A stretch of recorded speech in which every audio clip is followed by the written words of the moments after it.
comenzar. Ya está.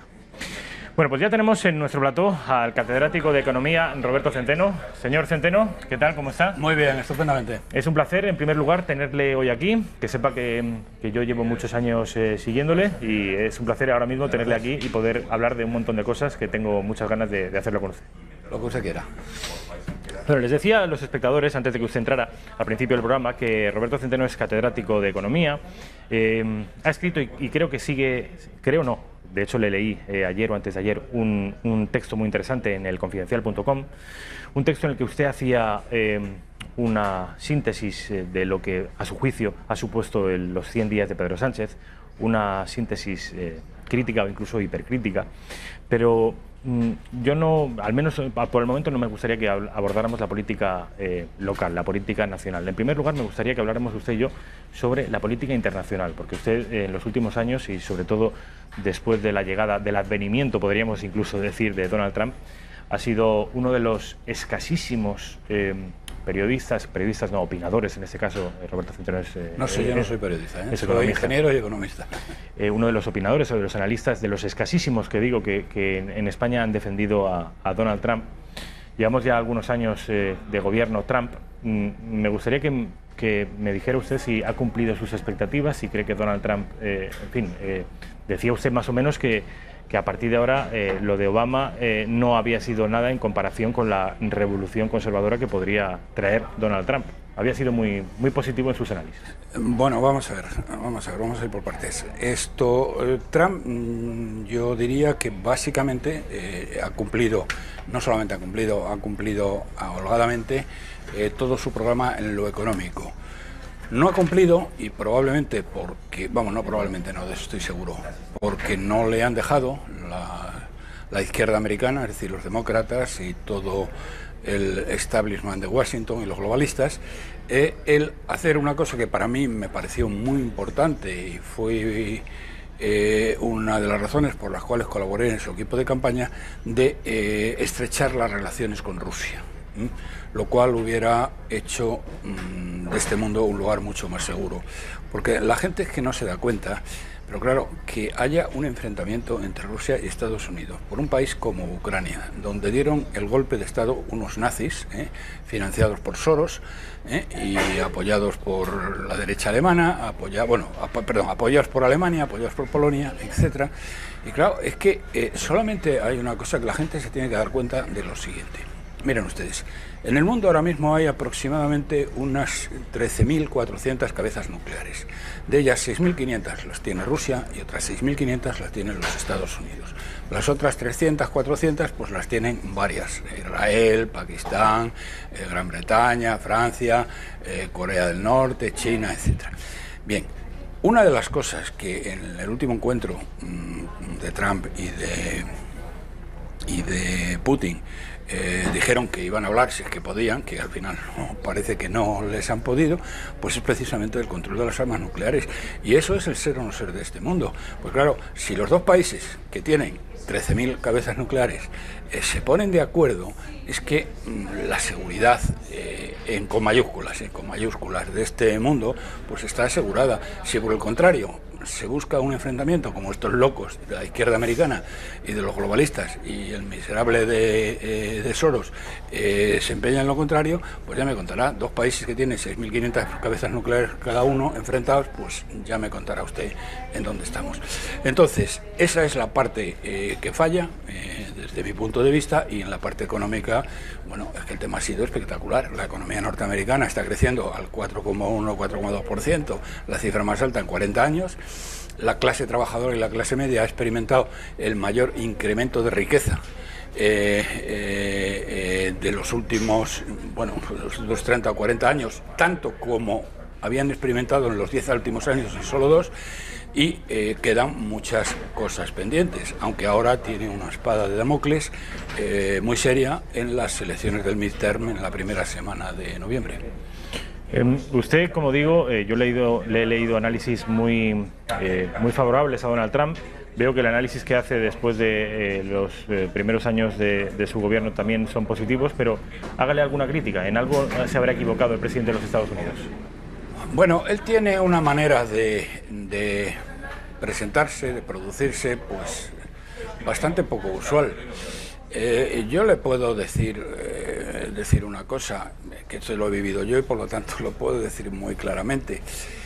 Cuando yo, a través de unos amigos míos, petroleros tejanos, que había conocido en el Club Petrolero de Dallas, cuando yo era consejero delegado de Kansas, que me preguntaron si quería colaborar en la campaña de Donald Trump como voluntario, no como asesor, ojo, porque algunas personas han dicho que soy asesor de Trump y yo no soy asesor de Trump. De hecho, yo no le conozco a él personalmente, nunca he estado con él.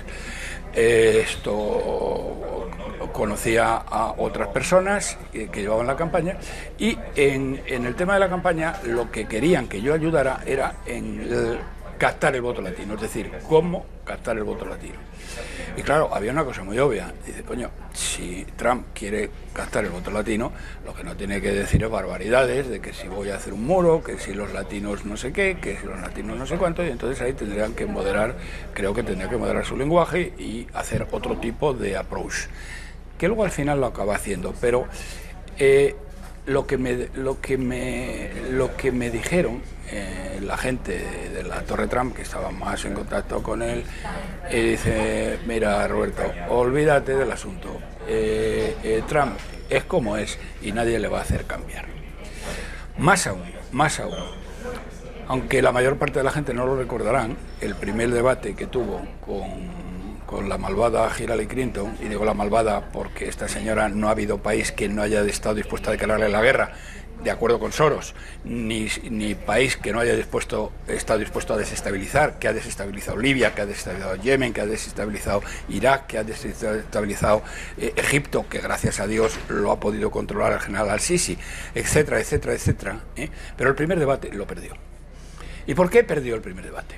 Pues porque hizo caso de lo que le dijeron sus asesores y entró en un perfil bajo. Y después de ese debate, lo que les dijo, y dice, mira muchachos, a partir de ahora vosotros decís lo que os dé la gana, vosotros me decís lo que queráis y yo haré después lo que me dé la gana. Bueno, ese es un poco Trump. Para lo bueno y para lo malo. Para lo bueno, es decir, el aspecto más cuestionable que usted le ve a Trump es que es un personaje extremadamente individualista, que de vez en cuando suelta algún exabrupto, que es... En fin, que es un poco rudo. En las formas es un poco rudo, pero es un hombre de negocios que está haciendo para los Estados Unidos, es una bendición. Mira, fíjate el tema de México. Con México empezó, y hombre, el Peñita, el presidente de México, que es un miserable, que ha hundido a su país, que ha permitido que los cárteles de la droga se hagan con el control del país, de una manera miserable. Y le echa la culpa a Estados Unidos y no sé qué, y cuando habla del muro y por aquí y por allá. Bueno, al final del día, ¿qué ha pasado? Al final del día, México ha hecho un acuerdo cojonudo para México y también para los Estados Unidos, desde un punto de vista económico. ¿Qué ha conseguido? Bueno, ha conseguido, primero, una cosa que a mi juicio es importantísima. Tú no puedes tener una frontera de miles de kilómetros con un país que está en la más absoluta de la miseria y pretender que la gente de ese país no pase al tuyo. Eso va a elevar el nivel de vida de México, que ya es bastante alto, una barbaridad, y por lo tanto los mexicanos, de hecho, hay muy pocos mexicanos que intenten ahora mismo a Estados Unidos. Lo que ocurre es que hay muchos de países del sur de México, de Nicaragua, de Honduras, Salvador, Honduras, Salvador, que pasan a través de México. Entonces, no lo sé, pero por lo que me han dicho algunas personas de la Trantover con las que conservo una buena relación, el acuerdo, aparte de lo económico, que es muy favorable para México, pues incluye el compromiso de México de que a través de México no pasa ni Dios para entrar en Estados Unidos, para entendernos y para que la gente lo tenga claro, y me sospecho, aunque eso no lo sé, que en el tema de la droga han debido llegar a algún tipo de entente. Cosa muy complicada, porque fíjense que, al contrario que Colombia, donde el gobierno colombiano ha hecho lo que ha podido, a veces muchísimo, y de hecho ha destruido los grandes cárteles de la droga, el cártel de Medellín y el cártel de Cali, los destruyó el gobierno colombiano. En México no ha sido así. En México los cárteles están aliados con el gobierno, los cárteles y la iglesia están aliados. Y el ejército mexicano no combate a los cárteles, sino combate a aquellos cárteles que le convienen. Y bueno, los que quieran verlo, que vean la serie de Netflix maravillosa sobre el Chapo Guzmán, donde se ve con toda claridad cómo el gobierno mexicano está implicado. Es decir, estando el gobierno mexicano muy implicado, supongo yo, pero esto es digamos una suposición mía, que el acuerdo al que han debido llegar, que naturalmente no estará escrito, sino que estará no sé cómo, que haya una cierta orden en el tema de la droga. No que lo eviten, porque no lo van a poder evitar, pero bueno, es que el tema es acojonante. Que el Peñita le eche la culpa a Estados Unidos de la situación y tal, cuando el año pasado hubo 80.000 muertos en las luchas de bandas y de la droga, es que no hay por dónde cogerlo. Pero vamos, digamos, está consiguiendo unos muy buenos acuerdos. Creo que firmará con Canadá, acabará firmando con la Unión Europea, acabará firmando con China, si es que le dan tiempo y no lo echan como consecuencia de que en las elecciones de diciembre la Cámara de Representantes la acaba tomando al asalto la izquierda, y ponen de portavoz a la Nancy Pelosi, que es una hija de su madre, y que lo primero que va a intentar es cargarse a Trump. Por las razones que sean, da igual lo que sea. Dirá porque se ha acostado con una rubia, porque se ha acostado con una morena, porque ha hecho no sé qué o porque ha hecho no sé cuánto. Pero vamos, Nancy Pelosi, que será la portavoz si gana la izquierda americana, va a ir a por él a muerte. La que ha sido la presidenta del Congreso. Sí. Nancy Pelosi. Ha citado usted a Donald Trump y lo necesario y lo maravilloso que hubiera sido una entente entre los Estados Unidos y Rusia, y lo positivo que hubiera sido en términos de seguridad internacional. Sin embargo, Vladimir Putin, como Trump, en Europa y en particular en España, no goza de muy buena prensa. Se le dibuja y se le hace una caricatura de un viejo zar con vocación expansionista, autoritario y que elimina incluso físicamente a su oposición política interna. ¿Cuál es, a su juicio, la figura de Trump? Bueno, primero tengo que empezar por de Putin. Sí, perdón, la prensa española. La prensa española, y perdona que lo diga, pero lo tengo que decir, porque no, es que, bueno, el otro día... Usted se caracteriza por hablar claro, ya le avisé a los espectadores que se preparen porque... Que la prensa española es la prensa que peor informa, más sesgada y más sectaria de toda Europa. Eso para empezar, por no hablar de, bueno, pues, por ejemplo, lo que ha ocurrido ahora con El País, que ha pegado un bandazo y se ha convertido en la hoja parroquial del señor Sánchez. Sí, eso vamos a hablar ahora. Bien, esto, por lo tanto, la prensa española en general, y salvo muy contadas excepciones, bueno, aquí he estado con una de esas excepciones, con José Javier Esparza, que era una de las grandes excepciones. El telediario que hacía José Javier Esparza era el mejor de la televisión española, el mejor informado. Es absolutamente una panda de ignorantes. Por lo tanto, lo que opinen en España de caricatura, de no sé qué, no sé cuánto, se queda exactamente lo mismo. Aparte que no contamos nada, o sea, eso también dicho vaya por delante, O sea, no contamos tampoco nada, pero la desinformación de la gente en España es impresionante. ¿Que Putin es una persona autoritaria? No, lo de zar me parece una gilipollez, pero vamos. ¿Qué es una persona autoritaria? No tengo ni la menor duda. Y conozco bien Rusia porque he tenido una serie de relaciones y tengo relaciones de tipo petrolero con ellos y tal, y conozco mucha gente, y etcétera. Putin ha hecho algo que nadie más que él podría haber hecho. En primer lugar, ha recuperado el desastre absoluto de la perestroika. Porque claro, el desastre en el que sumen los de la perestroika a la Unión de Repúblicas Socialistas Soviéticas es absolutamente acojonante. Pero no tiene que ver, por ejemplo, con lo que ha ocurrido en China. En China, en un momento determinado, el Partido Comunista Chino decide que el camino de Mao no se puede seguir porque era un desastre, los llevaba al hambre, a la miseria y tal y cual, y empiezan, lo que no hacen, que es lo que han hecho en Rusia, lo que hicieron en Rusia, lo que no hacen los chinos, es decir, desmantelan todo y van al capitalismo. No, han ido gradualmente. Empiezan primero Li Xiaoping, empiezan primero liberalizando la agricultura, con lo cual el hambre en China desaparece. Cogen una serie de grandes regiones, algunas más grandes que España, por ejemplo la que estaba alrededor de Shanghái. Shanghái históricamente había sido el emporio industrial y comercial de Asia, que luego se había hundido con Mao Zedong. Bien, entonces alrededor de Shanghái, empiezan a crear, empiezan a expandir el capitalismo. Es decir, no renuncian al comunismo en cuanto al control del sistema, y sin embargo van creando riqueza. Bueno, la explosión de China, a la vista está. China es que es impresionante en infraestructuras, en viviendas. Bueno, si alguien ha ido a China o ha visto películas de China, verá lo que eso ha significado. By the way, como dicen en mi pueblo. ¿Se acuerda usted de lo de Tiananmen, de aquellos chavalillos que se enfrentan a los tanques y qué tal y no sé qué? Si esos chavalillos llegan a ganar, China sería una puta mierda hoy. Gracias a que el Partido Comunista mantuvo el tema, cogió a esos niños, los metió en la cárcel o los pegó 4 tiros, que me da exactamente igual a esos efectos, China no sería hoy ni la sombra de lo que es. Por lo tanto, China con un régimen autoritario ha ido muy bien. ¿Qué hacen en Rusia? En Rusia, nada, deciden en un momento determinado que quitan el muro de Berlín y que ha desaparecido el comunismo. Pero bueno, vamos a ver, hijos de puta, pero ¿cómo podéis hacer esto cuando es un país que lleva muchas décadas con una estructura económica que está basado en la empresa pública, que está basado en unos planes quinquenales, etcétera, etcétera, etcétera? El desastre que se organiza es total y absoluto. Antes, un tío levantaba el teléfono, por ejemplo, un tío de una refinería de petróleo y decía, oiga, que me tienen que traer tantas toneladas de petróleo. ¿Qué pasa? Que no había nadie al otro lado del teléfono, en todo. Rusia se desintegra. ¿Y quién ha sacado a esa Rusia del caos? ¿Ese señor que estamos viendo? Ese señor que estamos viendo. Que hay que reconocer que le gusta la fastuosidad, la solemnidad. Sí, claro que sí, pero los franceses dirían la grandeur. Sí, pero con una cosa, no, porque no me diga la grandeur, porque la grandeur era el que la defendía, bueno, la defendía el general de Gaulle, pero también la defendía Valéry Giscard d'Estaing, que es un miserable y un enemigo de España. No ha habido un político europeo en la historia, seguramente, bueno, es que todos los políticos que nos han odiado han sido franceses, casi todos, desde Voltaire.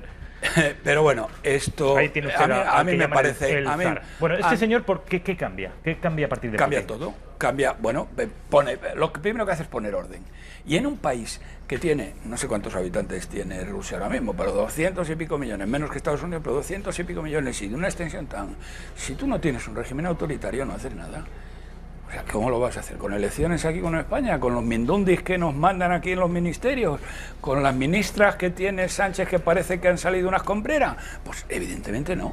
Coge a los mejores y coge autoridad. Y pone autoridad y el tema va adelante. Y Rusia ha salido adelante de una manera tremenda.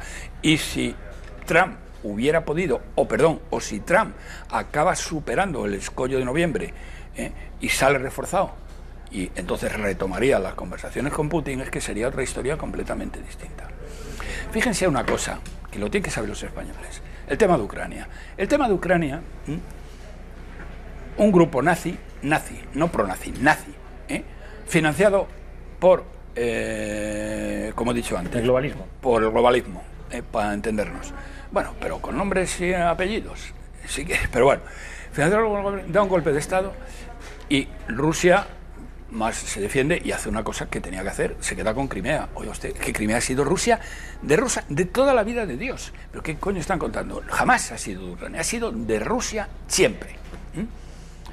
No digo nada, la diferencia de nivel de vida ahora mismo entre Crimea y el resto y entre Rusia y el resto de Ucrania, donde están muriéndose de hambre. La otra parte, la mitad más o menos de Ucrania, toda la zona del Donbass, que es la zona más rica y tal, bueno, no las controla el gobierno de Kiev. El gobierno de Kiev se limita a recibir dinero de la Unión Europea, que lo roban todo, porque la Timoshenko, que era anterior a estos, que era una de las jefas de gobierno... Nuria Timoshenko, la rubita de las trenzas. Sí, la rubita. Se hizo multimillonaria robándole el gas a los rusos que transportaban por los gasoductos. Y dice, ahora no quieren que hagan un gasoducto directo, pero ¿cómo no lo van a hacer si hacen un gasoducto a través de Ucrania y le roban el gas? Esta tía se ha hecho multimillonaria, así es que son unos delincuentes. Aquí, ¿quién les protegía? Bueno, pues los protegían los de siempre, pero sobre todo les protegía Estados Unidos. ¿Qué es lo que ha pasado? El boicot, porque bueno, Alemania estaba detrás de esto, y Polonia. Se impone el boicot a Rusia. ¿Cuánto nos ha costado a los españoles? Nos está costando 5.000 millones de euros al año en exportaciones agrícolas. Pero ¿qué coño? ¿Por qué coño tenemos nosotros que perder ese dinero por un tema que ni nos va ni nos viene? Tenemos a tropas de élite en Lituania y en Letonia defendiendo ¿qué? ¿Haciendo qué? Defendiéndonos de Rusia. Rusia no es ninguna amenaza. Aviones de combate tenemos desplegados. Claro, tenemos fuerzas de élite, que tendrán que estar en otro sitio. No digo en Cataluña, porque en Cataluña la verdad es que no tienen ni media bofetada y no necesitan los tanques ni los aviones. Antes de pasar a la política nacional, la política local, me gustaría que me dijera cuál es su opinión sobre ese llamado Grupo de Visegrado. La antigua Europa del Este. Sí, bueno, pues me parece que son los únicos que están reaccionando como Dios manda, porque están hartos de seguir las directrices de los corruptos de Bruselas, porque no sé si lo saben, la gente no lo sabe, mejor dicho, pero es que yo lo he vivido en mi carne, no es que me lo hayan contado o que lo haya leído, no, es que yo lo he vivido en mi carne. La burocracia de Bruselas, el Juncker, que es un borracho, y que está al servicio de Soros. De Soros, es un esbirro de Soros. Soros tiene comprado a la mitad de la Comisión Europea. Y entonces estos tíos son una panda de corruptos. Hay direcciones. Ríete tú de lo que decían de los catalanes, del 3%. Allí hay algunas que llaman las del 15%. Es un auténtico escándalo. Y estos tíos han decidido, porque lo ha decidido Alemania, que es la dueña del circo, la señora Merkel es la dueña del circo, decidió, no sé por qué, eso sí que nunca lo he podido llegar a entender, que había que integrar en Europa a toda la gente que venía de la guerra de Siria que había provocado el señor Soros y la malvada Hillary Clinton. Bien, estos tíos han dicho que ni de coña, vamos.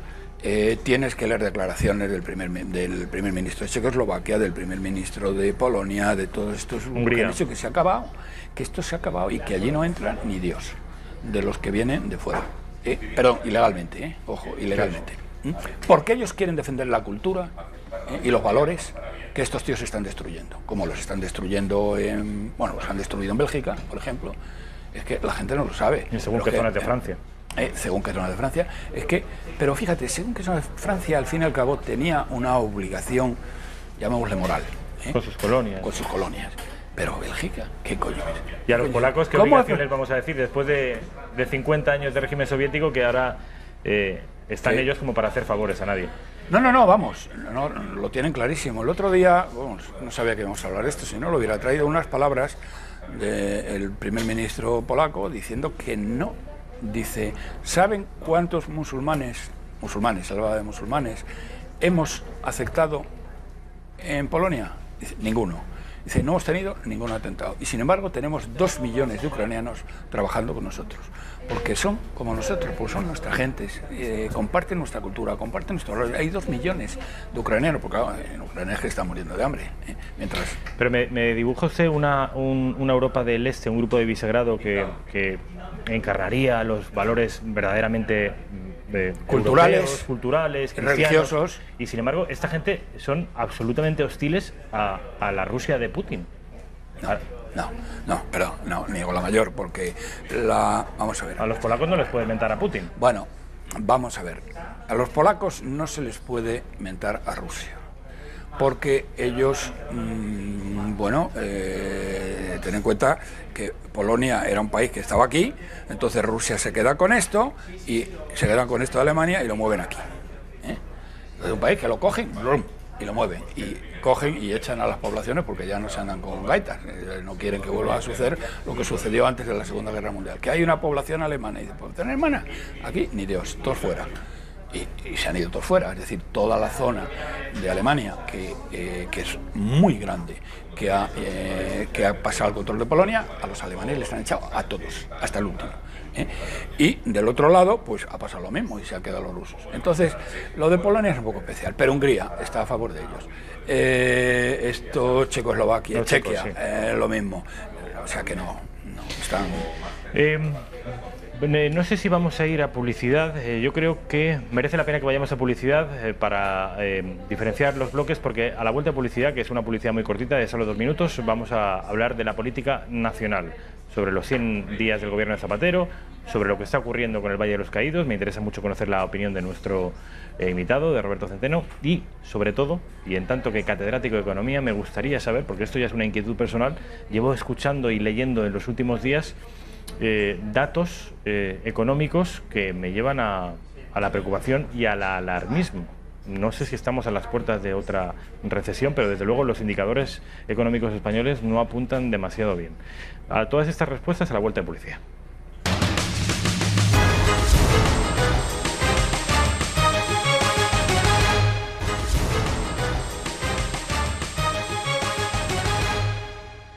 Pues ya estamos de vuelta con Roberto Centeno. Hemos estado hablando de política internacional con el catedrático de Economía, también ingeniero Roberto Centeno. Vamos a pasar a la política nacional y nos va a servir de excusa, señor Centeno, este vídeo es un vídeo del presidente del Gobierno diciendo que la política y la economía en España no solo van bien, sino que van muy bien. Declaraciones, nada, de esta mañana, de hace unas horas. En todo caso, teniendo en cuenta cuáles son las previsiones que tienen de crecimiento económico para España, la Comisión Europea, teniendo en cuenta que se van a crear durante este año 455.000 empleos más que el año pasado, y teniendo en cuenta que ahora mismo en España no gobierna un partido que ha sido sentenciado por la financiación irregular, pues tengo que decir que la economía va bien y que la política mejor. La política va bien y la economía va bien y la política mejor. Sin embargo, yo a usted le he leído que vamos a un desastre a la griega de forma acelerada, literalmente, palabras suyas. Exactamente. Bueno, la verdad es que el doctor en economía, Pedro Sánchez, no tiene ni idea de lo que está diciendo. Es que no tiene, pero vamos, ni la menor idea. Vamos a ver. Dice este señor que porque lo dice la Comisión Europea pasa no sé qué. Dice, mire usted básicamente lo que dice, a no ser que haya algo grave, que ya veremos qué pasa en noviembre, dice lo que le cuentan ustedes, bien. Lo del empleo, luego hablaré de lo del empleo, pero hay una cosa mucho más clara que lo dice la persona, vamos a ver, la única persona que teóricamente sabía algo, y digo teóricamente sabía algo porque está haciendo una decepción para aquellos que creíamos en ella, porque el resto de ministras y ministros que tiene es que son como los de Zapatero, es que parece que los han sacado de una escombrera, es que no tienen ni idea del tema que tienen entre manos, y luego hablaré del tema de las corbetas, de esta irresponsable descerebrada ministra de Economía, que puede ser un desastre para España. Pero es que esta señora que se ha ido hoy porque había falsificado no sé cuántos, Carmen Montón.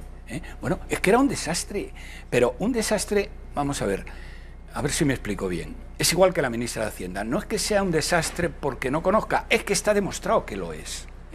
Es que en Valencia esta señora dejó la sanidad en una situación de caos total, igual que la ministra de Hacienda en Andalucía, como saben muy bien los andaluces, ha sido la expoliadora más grande de la historia de Andalucía. Es que son un auténtico desastre. Pero voy a explicar lo de Nadia Calviño, que verdaderamente me está decepcionando un montón. A mí me parecía una señora lista, entre otras razones, porque la primera declaración que hizo cuando fue a Bruselas fue que la deuda de España era el 134% del PIB, que es lo que hemos venido defendiendo un grupo de economistas que a veces hemos estado en esta emisora. Bien. En lugar del 106 o 107. Bueno, en lugar del 99% que dicen los juntaletras y los ignorantes, porque piensan que la deuda, según protocolo de déficit excesivo, que es la que aparece en los periódicos y tal, y lo siguen diciendo una y otra vez, es la deuda total. Y eso no es la deuda total, señores. La deuda total de España son los pasivos en circulación que publica el Banco de España cada 3 meses. Lo otro es simplemente una convención contable de Bruselas para aquellos países que, como España, y España es el único, tienen un déficit superior al 3% del PIB. Pero no vamos a entrar en eso. Voy a ir a Nadia Calviño. A Nadia Calviño. A usted le da decepción. Nadia Calviño. No, es que, claro, lo último, una entrevista que publicó hace 2 o 3 días en Expansión, es que no hay por dónde cogerla. Pero bueno, señora Nadia, yo creí que usted sabía algo, pero o usted es una mentirosa, usted no tiene ni idea. Primera cosa que dice la señora Nadia Calviño: tenemos un crecimiento robusto del 2,7%. Vamos a ver, doña Nadia. La última cifra oficial que tenemos, si hacemos como que nos creemos las cifras de contabilidad nacional, y digo, hacemos como que nos creemos que no es una butad, es que en los últimos 10 años, las cifras que se dan ahora, y que se dan en un momento determinado, en un momento histórico determinado, son cifras provisionales. Y luego, dentro de 3 años, el Instituto Nacional de Estadística da las cifras definitivas. Y en los últimos 10 años, las cifras definitivas que ha dado el Instituto Nacional de Estadística han sido considerablemente inferiores a las cifras que se dieron en su momento, las cifras oficiales. Claro, fíjese usted, si la señora Calviño, si el año pasado, porque las cifras que se corrigen son las anuales, el año pasado la economía española creció, me parece, al 3,1%, según la cifra provisional. Dentro de 3 años, ¿a quién narices le importa que en vez del 3,1 hayamos crecido el 2,4? Explíqueme, a ver, ¿a quién le importa? Es que eso no merece ni una gacetilla. Pero no entiendo, ¿y por qué tiene que pasar tanto tiempo para saber? Porque tarda, por las razones que sean, porque tardan misterios del... Pregúnteselo al INE. El INE tarda mucho tiempo, más que cualquier otra organización estadística de Europa, en pasar las cifras provisionales a definitivas. Por lo tanto, primera cuestión, las cifras provisionales, si hacemos como que nos creemos, que yo no me lo creo, pero porque en los últimos 10, no porque esté haciendo un chiste, no, sino porque en los últimos 10 años es lo que ha ocurrido. Bien, ¿qué es lo que dice? Las cifras son las del segundo trimestre de este año. Y dice, la economía ha crecido en el segundo trimestre de este año al 0,6%. Y en los últimos 12 meses hemos crecido el 2,7%. ¿Con qué se queda la prensa, los juntaletras, los ignorantes y demás hermanos mártires? Con el 2,7%. Hombre, no me fastidie usted. El 2,7% es lo que hemos crecido desde junio del año 2017 al junio del año 2018. Y el pensar lo contrario es lo que decía Alan Greenspan, que no se puede conducir, no se puede llevar una economía de esa manera, porque eso equivale a conducir un coche mirando por el espejo retrovisor.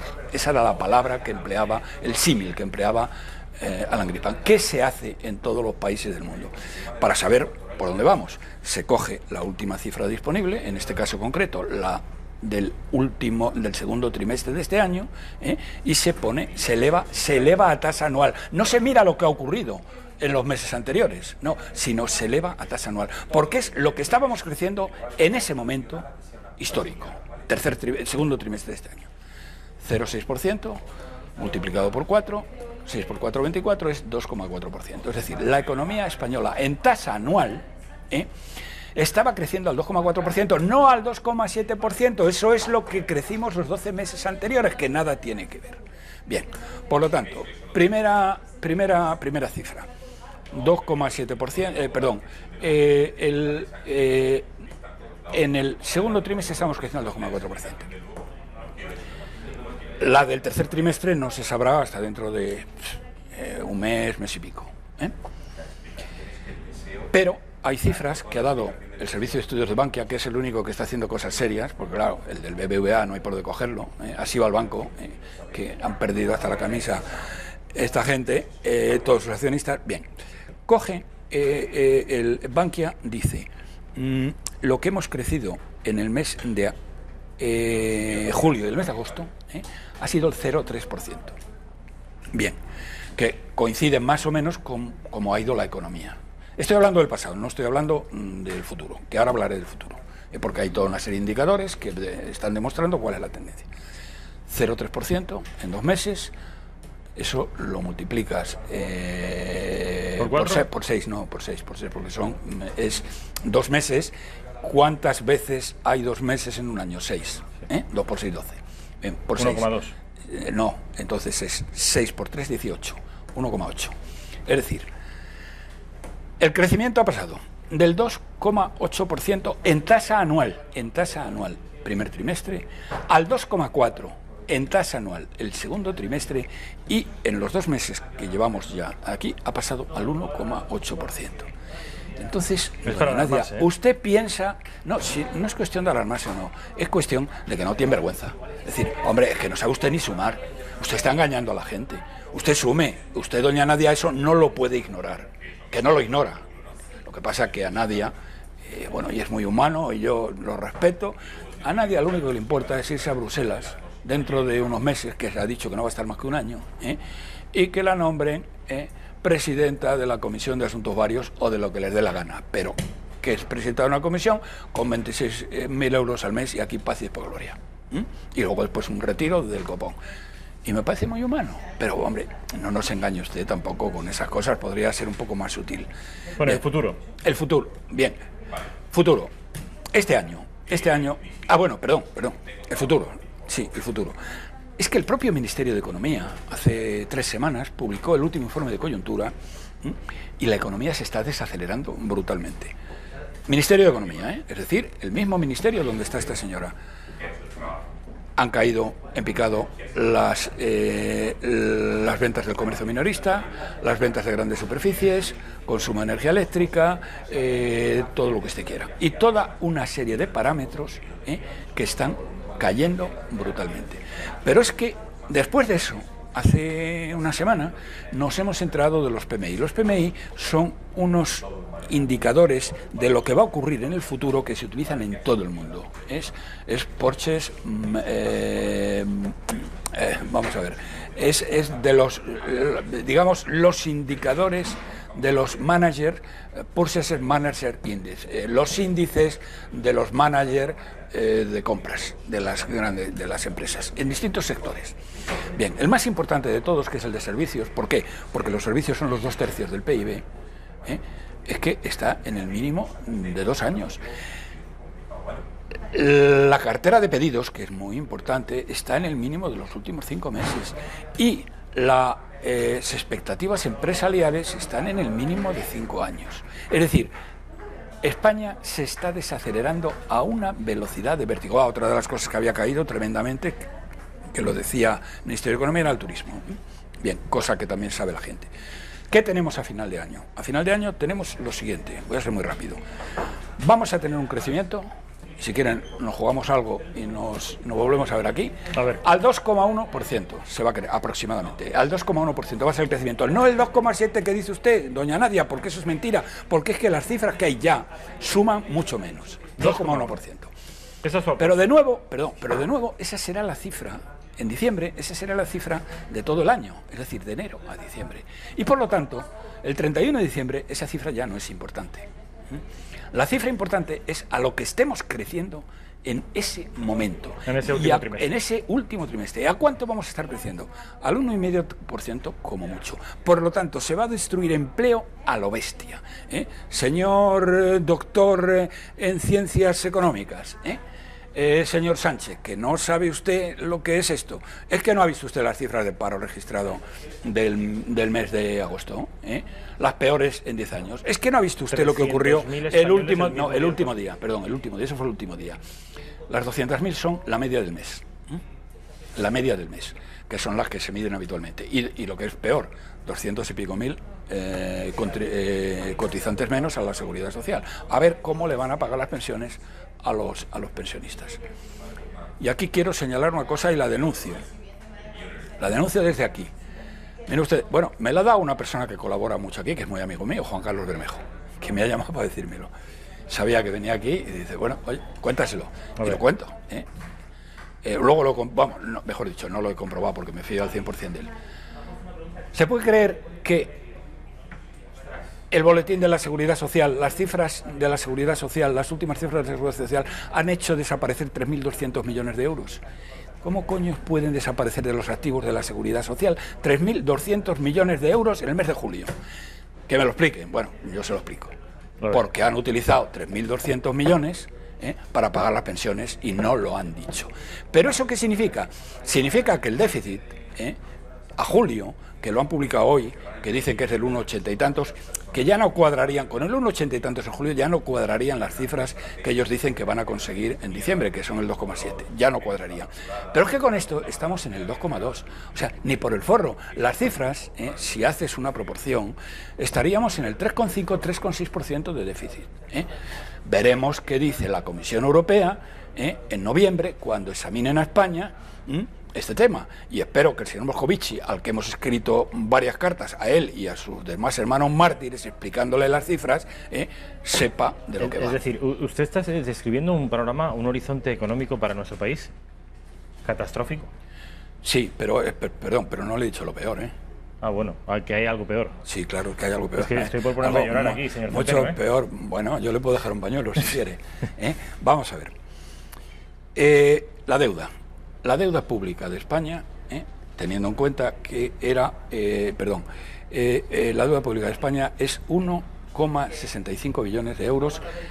La última cifra que ha publicado el Banco de España, que es de marzo, con lo cual, a la velocidad que se está incrementando el déficit, porque, bueno, es que usted sabe el primer mes que tenemos cifras oficiales del Banco de España.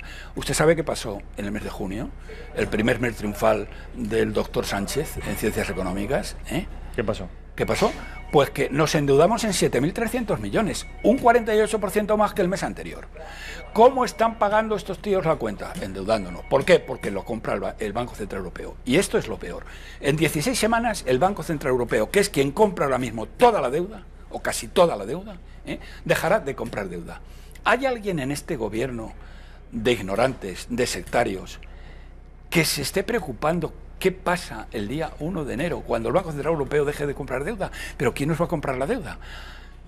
La tendrán que vender en los mercados. El año que viene necesitamos 220.000 millones de deuda entre vencimientos de deuda y deuda nueva. ¿Cómo se va a conseguir eso sin el Banco Central Europeo comprándolo y garantizándolo? No se puede conseguir. Nos van a pedir en los intereses, bueno, van a pedir los intereses del copón, y España tendrá que ser rescatada igual que Grecia. Ese es el tema. Ese es el resumen final. Siendo esto así, ¿usted cree entonces que más le vale al gobierno convocar unas elecciones antes? Si el doctor en Ciencias Económicas y Empresariales, el señor Sánchez, fuera listo, había convocado elecciones ya. Vamos a ver, porque las hubiera convocado. Solo van a ir a peor, pero es que eso deberían saberlo, es que son más tontos que Pichote. ¿Me permites lo de la ministra de...? Si es capaz de contarlo en 4 minutos, se lo permito. Sí, lo puedo contar 4 minutos. Lo digo porque es un tema que conozco bien, porque además es que me lo han contado los saudíes, con los que tengo relaciones por temas de petróleo. Sí. Que ella quería ser ministra de Justicia, pero no lo han dejado. Esta señora, no se le ocurre, ni más ni menos, que un contrato de 400 bombas de fragmentación de 200 libras guiadas por láser, que Arabia Saudí tiene intención de emplear, como es de sentido común, en Yemen. Las bombas son en la para guerra de Yemen. es que No, pero que las va a emplear en Yemen, que lo sabe, pero que es así, que van a emplear en Yemen. Dice que no. En la primera derivada dijo, no, este contrato no se aprueba porque las bombas matan a la gente. Y según la Convención de las Naciones Unidas de Derechos Humanos, no sé qué, no sé cuántos, y por aquí y para allá, pues esto no lo podemos admitir un gobierno progre como nosotros y que nos preocupan las vidas humanas. Bien. Hombre, ya puestos, las navajas también matan a la gente, podían prohibir las navajas. Bueno, reacción de los saudíes. Bueno, primero no se lo creía. Dice, pero bueno, ¿pero este señor qué ha dicho? Dice, sí, mira, ¿qué ha dicho esto? Se lo he contado yo. ¿Qué ha dicho esto? Dice, no, señor Centeno, usted es un bromista, que ha dicho esto, que matan a la gente y que no... Bueno, se han agarrado un cabreo del copón con ruedas, pero del copón con ruedas. Y han decidido clausurar el contrato de 5 corbetas. Tengo que decir que Navantia fabrica unas corbetas, unas fragatas y unos submarinos que son los mejores del mundo y que compiten con los americanos, con los franceses, con los alemanes, con los ingleses. Porque esto lo han sacado en pura competencia. El otro día dábamos aquí las cifras de negocio de la industria militar y tecnología militar española y somos la 7ª potencia del mundo. Si es que tenemos unas empresas impresionantes. Entonces, bueno, bien, perdón. Primer tal, dicen los tíos, lo vamos a hacer. Pero es que además, y eso no lo ha dicho la prensa, hay un puerto que va ligado a esas corbetas, que está al sur de Jeddah, que iban a hacer un puerto nuevo para esas corbetas, que van a destinarlas a ¿qué? A la guerra del Yemen, como es lógico, de momento, mientras el Yemen... Bien.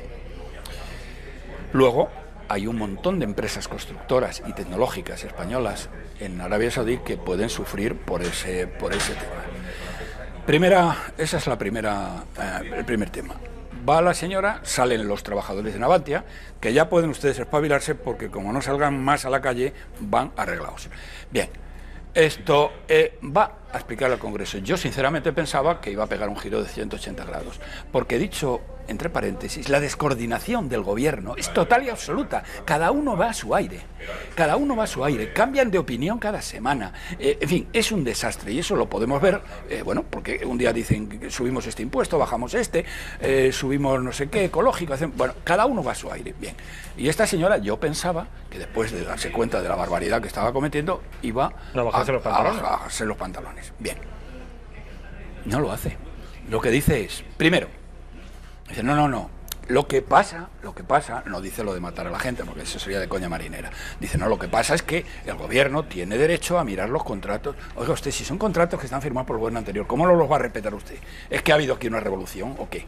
Bien, dice, y no tiene nada que ver con las corbetas. Vamos a ver, señora ministra de Defensa de España. Las bombas se las vendemos, pero los barcos, los barcos sí. Pero es que no tienen nada que ver. Es que eso, hay una serie de alarmistas que dicen, bueno, vamos a ver, señora ministra de Defensa, ¿usted es tonta o se lo hace? Usted no sabe cómo funciona el mundo. Usted no sabe cómo. Pregúnteselo, iba a decir que se lo preguntara a Borrell, pero después de Borrell yo creo que tampoco lo sabe. Pero en fin, oiga usted, es que esto funciona así. Y se queda usted sin corbetas como yo me quedé sin abuela. Pero no le quepa a usted la menor duda. Y si no, y sabe usted, ¿sabes quién es la única persona en España y en el mundo mundial que puede, la situación con Arabia Saudí está explosiva? Creo que eso te lo puedo garantizar. La Bien. única persona que puede arreglar el tema. ¿Sabe quién es? Sí. El rey emérito. El rey emérito es el único al que los saudíes escucharían y se la envainarían. Porque el rey Salmán tiene los tiene con todos, pero tiene unas relaciones excelentes. Pues ese ha sido Roberto Centeno. Les he dicho que les iba a gustar y les he dicho que íbamos. Nos hemos quedado por hablar de Franco, del Valle de los Caídos, de Cataluña. Pero si pues es una pena porque habría mucho que decir. Si a usted le parece venir otro día, cuando quiera, encantado de la vida. Pues Roberto Centeno, ha sido un placer y el próximo día hablaremos de Cataluña, de Franco, del Valle de los Caídos y de la quiebra del relato de la transición, que es en realidad, y a mi juicio, la causa de todo este desastre. Perdón, ¿sabes lo que decía? Yo era muy amigo de Camilo José Cela en vida. ¿Sabe lo que me decía Camilo José Cela de los padres de la transición? Dice, si tuvieran vergüenza y honor, estos miserables se habrían pegado un tiro. Eso lo dijo Camilo José Cela.